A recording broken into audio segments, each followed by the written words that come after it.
From the co-creator of the horror classic Night of the Living Dead comes a seasonal tale of terror, madness, and murder that will chill you to the bone. This 10th anniversary release of Santa Claus features the original cast members of Night of the Living Dead, John Russo, Carl Hardman, Marilyn Eastman, and Bill Heinzman.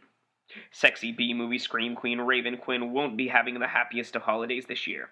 Her marriage is falling apart, and Wayne, a quiet next-door neighbor, has developed a macabre obsession for her.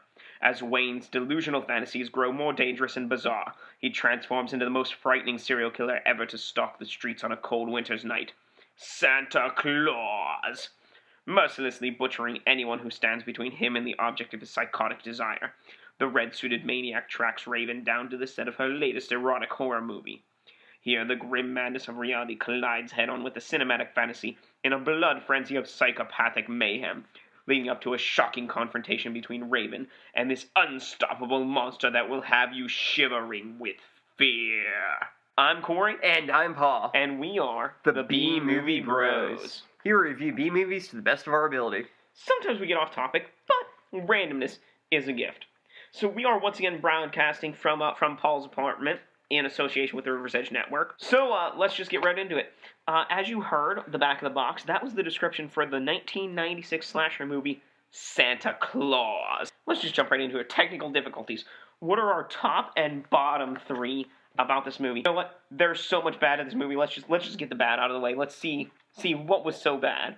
What was terrible, Paul? For number three, I'm going to go with, this movie was so slow-paced. There was just so many scenes of nothing happening, and just the scenes where anything was going on, they just dragged on. Like, there were scenes of Wayne, the killer of the movie, just talking to, I don't know, this shrine. Yeah, this shrine he had to this woman named Raven, and it just went on so long. It's like, all right, we get it, he's insane. Like, even the naked dancing scenes just went on way too long, and I never thought I'd say that before, but it's like, oh my god, get on with it. Do something in this fucking movie already. For number two, I'm going to have to go with, the quality of this movie was so low. I knew it was going to be, but the sound, the camera quality, the acting, like, I expected this to be low budget, and I'm fine with that. I'm okay with things being really cheap, as long as the movie's entertaining. When the movie's not that entertaining, that stuff really annoys you, so I had to put that for number two. For number one, the name Santa Claus is a pretty good name for a slasher movie, one that takes place on Christmas involving Santa or someone dressed as Santa. This movie ruined that by not really having anything to do with Santa Claus at all. In fact, the killer only killed anyone dressed as Santa once, and the movie was 50 minutes into it. Mind you, it's a 75-minute movie. For a movie called Santa Claus, there was a lack of Santa and really a lack of Claus. And really, there was no reason for this movie to be a Christmas-themed movie. Not at all. Other than the fact that at one point, Wayne the killer gives Raven's kids Christmas presents. That's it. That's the only Christmas-themed thing about this movie. So yeah, it's my turn. So number three, they kept cutting away from the strip sequences to show pointless plotline material instead of the nudity. During this movie, they were filming another movie called Scream Queen's Naked Christmas, which is basically 4 striptease sequences of the 4 Scream Queen actresses who were in this movie. Some of what is in this movie is actually what's in Scream Queen's Naked Christmas, and that's about all there is to that. They just kind of cut those scenes into the movie, didn't they? That movie was made after this movie. They more or less took the footage they didn't use from this movie and used it to make Scream Queen's Naked Christmas. They actually mentioned Scream Queen's Naked Christmas at one point, and they say, because Raven's character said she was starring in that movie, so I guess they decided to make it a movie after all. I don't know if that was their plan from the beginning, or they're just like, wow, that sounds like a great idea, let's do it. Number two, like you said, there wasn't a Santa-themed death, and they really aren't Santa-themed deaths, it's just a guy in a Santa suit, until very late in the movie. For the majority of the movie, when Wayne is the killer, he is, quote-unquote, the Hooded Claw, and not Santa Claus. The killer is supposed to be Santa Claus, not the fucking Hooded Claw. What kind of fucking pussy name is that? The Hooded Claw. You know, bring Dr. Claw into this shit. He'll fucking scheme and explode and fucking take over the world on your ass. Fucking hooded claw bastard. If I get worked up that much over number 2 of what's bad about this movie. I can't wait to hear what number 1 is. Number 1, why? Why is there dialogue in this movie? It's so terrible. It doesn't advance the plot line. It's just there to take up time. There is no reason for dialogue to be in this movie. Show me tits. Show me people getting murdered. Cut this movie down from 75 minutes to fucking 15 minutes. That's all I need. Tits, murder. Tits, murder. Perfect movie. Bam. That's the bottom 3 of this for me. I mean, I could get worked up and up and up more and more about this, but I'm just not going to. Let's get in. What's good about this movie? What can we say are the best 3 things about this movie? For number 3, I'm going to have to go with, the movie did not take itself too seriously. Or seriously at all. It just kind of happened. And even in the description, it's like, don't expect anything. Lower your expectations. So I'm glad for the warning. I'm glad that they didn't try, and it's very, very obvious. For number 2, I'm going to have to go with the fact that Bill Heinzman was the cinematographer of this movie, and he actually made some cameos in it. That was kind of awesome. It was just kind of cool seeing him in it. That added a little something to it. And for number 1, I knock the cheap and low budget kind of stuff. There's always a charm in seeing really cheap movies, and that was kind of fun. The audio was absolutely terrible. God awful. Oh my god, but there is a charm to low budget films, and as the B-movie bros, we can kind of respect that. All right, That's Corey? Paul's opinion, but here's mine. The top 3 things here. Number 3, during the filming of Santa Claus, they were filming a nudie film called Scream Queen's Christmas, and you got to see some of the scenes of that movie in this movie. Number 2, the strange obsession that Wayne has with Raven. I think it's quite comical, actually. They'll just show him flipping out and screaming at this sex doll of Raven. And I'm like, okay, dude, seriously. That doll is meant for you to fuck. Okay? If you fuck it, you'll relieve a lot of that stress that you have right now, buddy. So why don't you just go off screen and do that, and we'll come back. We'll come back in a couple minutes, and everything will be all right. But no, he just screams at it. Raven, you don't understand. You need to love me because I love you. And your husband's terrible. And I'm your fan. And blah, blah, blah, blah, blah. Dude, just go fuck the sex doll and come back. I like his scenes just because he was such a bad actor, I couldn't help but laugh. And it's funny because there's only 2 scenes where Wayne is actually wearing the Santa costume. And it seems like he's such a better actor when he's Santa as opposed to when he's not Santa. I'm not going to say he's a bad actor because I think just from seeing him as the Santa killer, I thought he did a pretty decent job. But as this awkward, kind of autistic guy, I wasn't really buying it. Am I allowed to get back to my top 3 now? Yeah, go ahead. Okay, good. Number 1, talking to Corey. You know, the best thing about this movie was the Debbie Rochon striptease sequence. You know, we had to wait 60 minutes to see her tits, but you know what? It was worth it. But alas, they kept fucking cutting into it with goddamn plot line. But they kept coming back, and every time it came on, I was like, yes! Drink!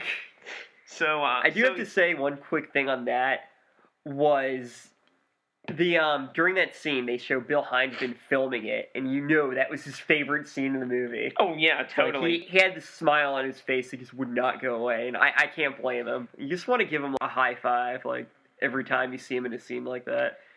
So yeah, those are the top and bottom 3 of this movie from Paul and I. And you know what? At this point in the movie, we normally do something in the podcast. We normally do something like Quote Wars, but the dialogue in this movie is so terrible. We don't want to subject you to that. Yeah, there was nothing that was memorable or quotable. The way it was delivered wasn't good. The way it was written wasn't good. Nothing worked as far as dialogue goes. You've seen this movie and you actually have a quote from this movie that you like. You can always tweet us at BMovieBros. That's all one word with this quote.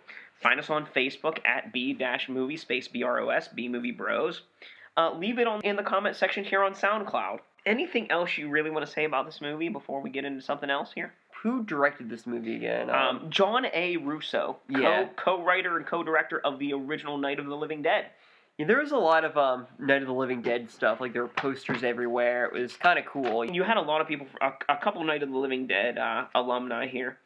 You had John Russo, Bill Heinzman, Carl Hardman, who played Harry Cooper, Marilyn Eastman, who played Helen Cooper, Paul McCulloch, who did the compositions for the 1990 remake of Night of the Living Dead. Robert Michelucci, who appeared in Dawn of the Dead, did the special effects. So yeah, you actually had a lot of Night of the Living Dead and, that family of people working on this movie together. And that's really what a big draw of this movie was. The people who worked on this movie, the people who were in this movie, Debbie Rochon's tits. All viable reasons why you would think you should watch this movie. It's just the fact that this movie promised so much. Like, even the name Santa Claus sounds cool. It's a Christmas-themed slasher. And yet everything kind of fell short. Nothing about it was exceptional, and it was very disappointing. Especially since, I think all of the deaths were off-screen. Yeah, just about all of them were. Except for the final death. Yeah, which was really lame. Yeah, it talked about this, climactic showdown between Raven and Wayne, and it really was, 2 seconds of her husband and Wayne fighting, and then the end happening, and I don't want to tell you exactly what the end was. So let's give our final take on this movie, and then we can be done with it for a while. Of course, we're going to give this a score on our shot scale. Our shot scale is a reverse scale, 1 to 10. 1 being the best, 10 being the worst. How many shots do you need to get through this movie? Just a number score, Paul. What are you going to give this? I'm going to give this movie a 7 out of 10. Wow, you are quite a generous bastard today. I'm going to give this movie an 8 out of 10. Why don't you give us a justification for why you gave yours a 7 out of 10? This movie just wasn't all that much fun to watch. Very little happened, and each scene just kind of dragged on longer than it should have. Even the new dancing scenes just went on way too long. Titties! Yeah, it's getting bored of that was how do you accomplish it? I thought this was a Christmas-themed slasher, and it just kind of failed at being both Christmas-themed and a slasher. That was very disappointing. Overall, just not fun to watch. It was really hard to focus on this movie just because there just wasn't much going on in it. Not a great movie. Still, I think I'd watch it again, but only to have it on in the background during a Christmas party with other people that like B-movies. I think that's basically where it deserves to be. I gave this movie an 8 out of 10 to Paul's generous 7. This movie is just plain bad. It's got bad acting, bad dialogue, bad audio, bad quality all around. I really found myself trying to get distracted just so I wouldn't have to see or hear it. I guess the big draw to this movie are the names that are involved. Debbie Rochon, Bill Heinzman, John A. Russo. I really just want to finish this with a quote from my personal hero, Bill Heinzman, when Paul and I met him in 2007. I asked him if I should buy this movie off him, and he said, "If you've seen every other movie in existence except this one, and are compelled to watch every movie ever, then watch it. Otherwise, pass it up." Now, he worked on this movie, and he was passing up $20 from me by telling me this. So that says a lot. He really was a man of age and wisdom, and I really wish, I could talk to him one more time. Let's give this movie an A movie companion, because, we know not everybody likes to watch the same kind of shit that we do. So we're going to compare this movie to an A-class movie, telling you why this A-class movie is just a better made version of this B movie. So, Paul, let's get into it. For me, my A movie companion is the 2008 Kevin Smith film, Zack and Miri Make a Porno. What about you? I had the 1990 movie Misery, directed by Rob Reiner. Oh, I want to get into mine first, because I would like to hear your comparisons to Misery, because that's a fun movie. Zack and Miri Make a Porno 2008 and Santa Claus 1996. Both movies were released in the month of October. Both movies were filmed in the Pittsburgh area.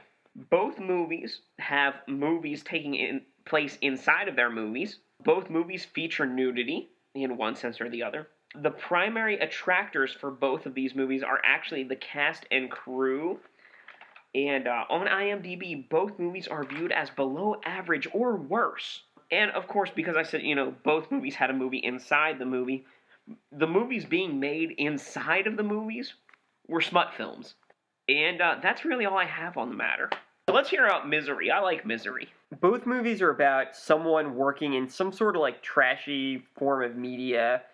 In the movie Misery, Paul Sheldon was famous for writing this trashy romance series called the Misery series.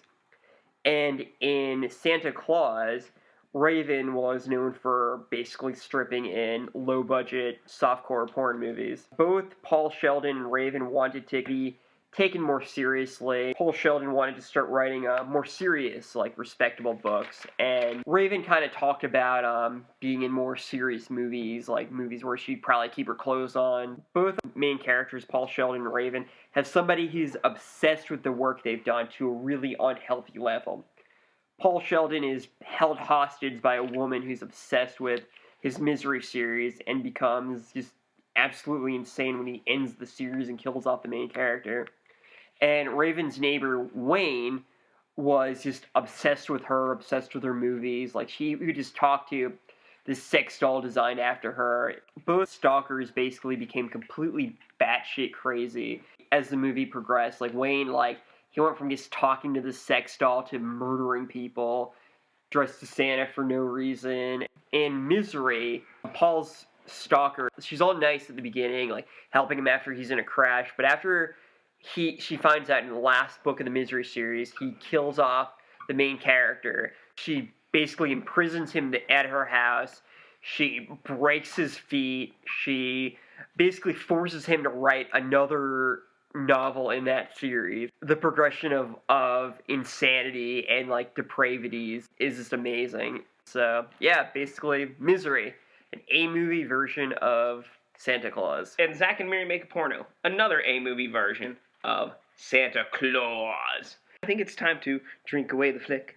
Drink away the flick. Come on and grab your drink. Let's drink away the flick. Bum, bum, bum. So this is where Paul and I are going to give you some drinking games to help you get through this movie, because you know what? You really need it. From me, number one, every time there's a video or photo shoot, finish your drink. That's right, you heard me. Finish your drink.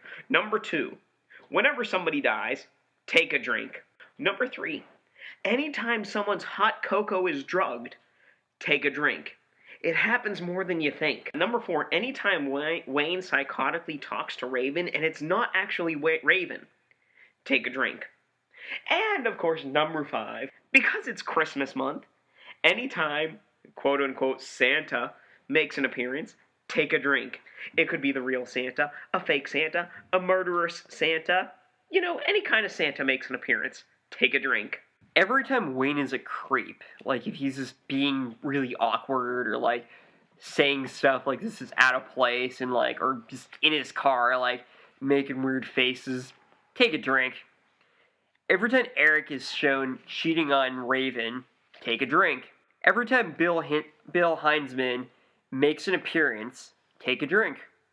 And every time Raven talks about fixing her marriage, take a drink. And in case you don't have any alcohol, just fast forward to some of the strip shots. Fast forward to 60 minutes into the movie where Debbie Rochon starts to strip. Exactly. Is there anything else you would like to talk about on this film before we move on and finish this up here? I think we've said everything we can about this movie. It was cheap, it was not very fun, but a lot more than we needed to. If you want to join us next week as we continue Christmas Length, we'll be watching Santa Claus vs. the Zombies. Don't forget to follow us on Twitter at BMovieBros. That's all one word. Or like us on Facebook at B-movie space BROS. That's BMovieBros. I've got my personal Twitter handle at BMoviePaul. Until we meet again, be brave, be alive, be back next week.